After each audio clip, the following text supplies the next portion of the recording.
পরাজিত শক্তিগুলি আবার ঘুরে দাঁড়াবার চেষ্টা করবে। কাজে ঘুরে যেন দাঁড়াতে না পারে সেটার জন্য আমাদেরকে অবশ্যই চেষ্টা করতে হবে, এটা আমাদের চ্যালেঞ্জ, এটি আমার খেয়াল করতে হবে। এরপরে আওয়ামী লীগ পিয়ন থেকে শুরু করে চৌকিদার থেকে শুরু করে প্রেসিডেন্ট পর্যন্ত বিষয়টা বলয়ের তৈরি করছে, যেখানে আওয়ামী লীগ ব্যতীত কেউ নেই। সরকার পরিবর্তন হওয়ার সাথে সাথে সুপ্রিম কোর্টে পুরো বেঞ্চ পরিবর্তন হয়েছে, ইতিহাস আছে। পুরো সংসদের সমস্ত সদস্য পালিয়ে বেড়ায়, ইতিহাস আছে দুনিয়াতে। সর্বোচ্চ বিদ্যাপীঠ সে ভিসি গুলি সব পদত্যাগ করে, ইতিহাস আছে দুনিয়াতে। প্রাক্তন আইজি গুলি অ্যারেস্ট হয়, পালিয়ে বেড়ায়, ইতিহাস আছে দুনিয়াতে কোথাও। তার মানে হলো এমন কোনো জায়গা নাই যে জায়গাতে দুর্নীতি হয় নাই, দুর্নীতি করে নাই। কাজী এগুলো তো চ্যালেঞ্জ। নাহমাদুল্লাহি আলা রাসূলিল কারীম, আম্মা বাদ। আসলে আমাদের আন্দোলন এখনো শেষ হয়নি। আমরা ব্রিটিশ হটাও আন্দোলন থেকে আন্দোলন শুরু করেছিলাম। এরপরে মুসলমানদের জন্য এক আলাদা ভূখণ্ডের জন্য আন্দোলন করেছিলাম। আবার পশ্চিম পাকিস্তান থেকে বাংলাদেশ নামে এক দেশকে স্বাধীন করার জন্য আন্দোলন করেছিলাম। এরপরে স্বৈরাচার হটাবার জন্য আন্দোলন করেছিলাম। আবার 2024 5ই আগস্ট আমরা আন্দোলন করেছি। এর কারণটা কি ছিল? এর মূল কারণ ছিল সাম্য, মানবিক মর্যাদা, সামাজিক ন্যায় বিচার প্রতিষ্ঠিত করা। কিন্তু দুঃখের বিষয় হলো এই, বাস্তবতা হলো এই, যে 71-এর পর থেকে 2024 5ই আগস্ট পর্যন্ত যারাই ক্ষমতায় ছিল, মানুষের আশা আকাঙ্ক্ষার প্রতিফলন তারা ঘটাতে পারেনি। সাম্য, মানবিক মর্যাদা, সামাজিক ন্যায় বিচার প্রতিষ্ঠা করতে পারেনি। এই কারণেই আবার বৈষম্য বিরোধী আন্দোলন হয়েছে। বৈষম্য দূর হবে। যদি বৈষম্যতা দূরই করতে না পারলাম, তা আন্দোলন শেষ কোথায়?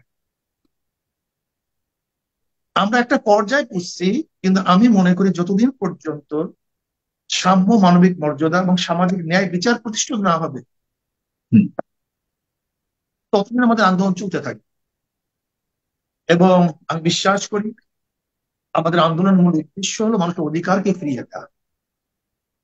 মানুষের বাক শক্তির অধিকার, অর্থনৈতিক অধিকার, খাদ্যের অধিকার, বস্ত্রের অধিকার, চিকিৎসার অধিকার, শ্রমিকদের অধিকার, মজদুরদের অধিকার, পুরুষের অধিকার, মহিলাদের অধিকার, মুসলিমদের অধিকার, হিন্দুদের অধিকার, খ্রিস্টানদের অধিকার, বৌদ্ধদের অধিকার।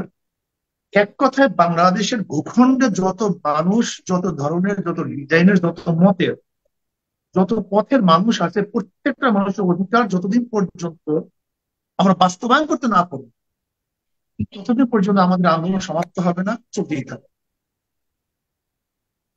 মাত্র 5ই আগস্ট একটা ফেসিবাদ থেকে আমরা মুক্ত হয়েছি, কিন্তু তার মানে এই নয় যে উৎখাত করতে পেরেছি। আপনাকে অবশ্যই জানতে হবে যে আসলে দুর্নীতি এমন কোনো জায়গা নাই যেখানে দুর্নীতি নেই। রন্ধ্রে রন্ধ্রে দুর্নীতির বীজ ছড়িয়ে গেছে, জান ঢুকছে। কাজে এখান থেকে বের হওয়ার জন্য সময় দরকার, সময় লাগবে। মানুষদেরকে কিউর করতে হবে, মোটিভেশন করতে হবে, তাদের ব্রেনকে ঢেলে সাজাতে হবে। এর জন্য আমি মনে করি যে আমাদের যারা এই আন্দোলনের মধ্যে ছিলাম, তাদের আন্দোলন শেষ না। মানুষকে প্রেয়ার করতে হবে, মোটিভেশন করতে হবে, প্রস্তুত করতে হবে দেশকে ভালো বানাবার জন্য। যখন আলহামদুলিল্লাহ একদল মানুষ এই দেশকে ভালো বানাবার জন্য চেষ্টা করবে, তখন ইনশাল্লাহ আমাদের আন্দোলন সমাপ্ত হয়ে মনে মনে। জি, কিন্তু আপনি এখনো চ্যালেঞ্জ রয়ে গেছে মনে করছেন, কোনটাকে আপনি চ্যালেঞ্জ রয়ে গেছে বলে মনে করছেন? এবং আপনাদের সফলতা একদিকে বলছেন, আবার চ্যালেঞ্জ রয়ে গেছে বলে মনে করছেন। এখন তো নতুন আমাদের চ্যালেঞ্জ, দুই দিকের চ্যালেঞ্জ আছে। ভিতরগত চ্যালেঞ্জ আছে, বাহিরের চ্যালেঞ্জ আছে। যেমন আমাদের পার্শ্ববর্তী কান্ট্রি ভারত, সে আমাদের এই দেশটাকে করদ রাজ্য হিসেবে ব্যবহার করেছে, তার স্বার্থে ব্যবহার করেছে। ভারত দেশকে একটা অঙ্গরাজ্য মনে করছে। ভারত তার নীতি ও আদর্শ চাপিয়ে দিয়েছে, কর্তৃত্ব প্রতিষ্ঠিত করেছে। কাজে যেহেতু তার কর্তৃত্ব এখন নাই, কিন্তু ভবিষ্যতে কর্তৃত্ব সৃষ্টি করার জন্য চেষ্টা করবে, এরই সব। মানে রাজ্যে তো আর কিছু নেই।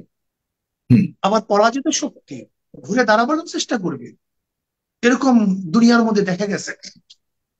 হারার পরে আবার তারা জেতার চেষ্টা করছে, এটা আপনিও করতেন, আমিও করতাম। কাজেই আমাদের অবশ্যই মনে রাখতে হবে পরাজিত শক্তিগুলি আবার ঘুরে দাঁড়াবার চেষ্টা করবে। কাজে হুম, ঘুরে যেন দাঁড়াতে না পারে সেটার জন্য আমাদেরকে অবশ্যই চেষ্টা করতে হবে, এটা আমাদের চ্যালেঞ্জ, এটি আমার খেয়াল করতে হবে। এরপরে আওয়ামী লীগ পিয়ন থেকে শুরু করে চৌকিদার থেকে শুরু করে প্রেসিডেন্ট পর্যন্ত বিষয়টা বলয়ের তৈরি করছে, হুম, যেখানে আওয়ামী লীগ ব্যতীত কেউ নেই।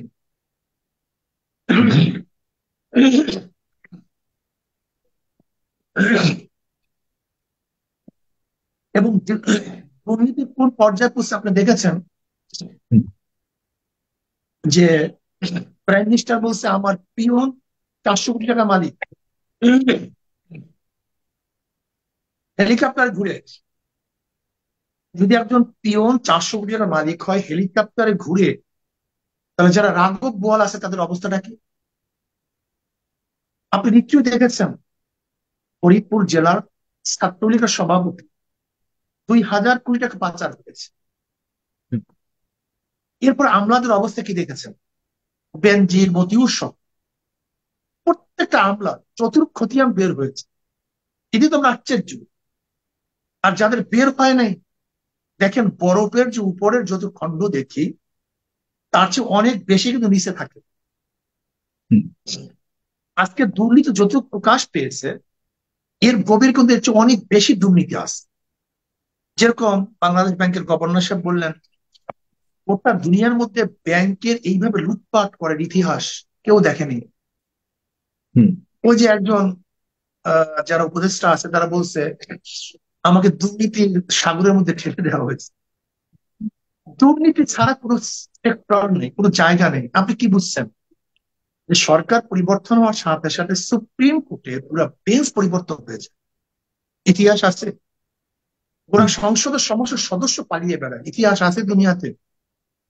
সর্বোচ্চ বিদ্যাপীঠ সে ভিসি গুলি সব পদত্যাগ করে, ইতিহাস আছে দুনিয়াতে। প্রাক্তন আইজি গুলি অ্যারেস্ট হয়, পালিয়ে বেড়ায়, ইতিহাস আছে দুনিয়াতে কোথাও।